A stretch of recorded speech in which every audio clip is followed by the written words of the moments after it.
পরবর্তীতে সেটা এক্সপায়ার করে যে পাসপোর্টটা না হয়েছে সেটা ID, voter registration ID card, national ID কার্ডে যা নাম ছিল তা লিখতে হয়েছে। সেই কারণে সেখানে মিলন নামটি সংযুক্ত হয়েছে, ANM এহসানুল হক মিলন।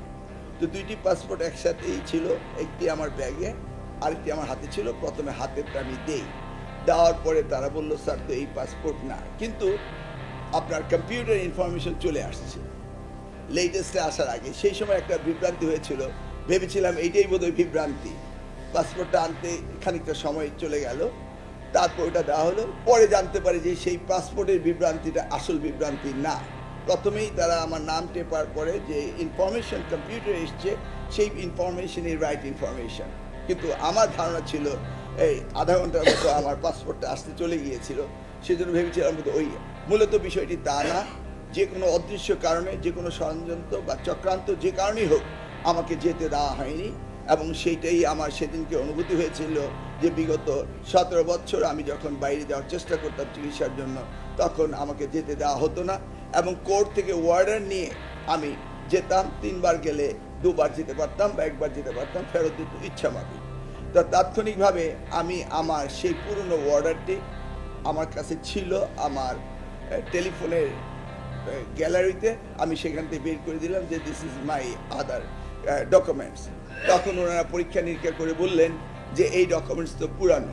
কিন্তু আমিও পরীক্ষা নিরীক্ষা করে দেখলাম যে কোর্ট আমাকে যে অর্ডার দিয়েছিল 2019 সালে, সেখানে কোনো ডেট এক্সপায়ারেশন ডেট নেই, সেখানে এইটা ভ্যালিড ডকুমেন্টস। সেখানে বলা হয়েছে যে আপনি চিকিৎসার জন্য বিদেশ যেতে পারেন, বাধা দিতে পারে না।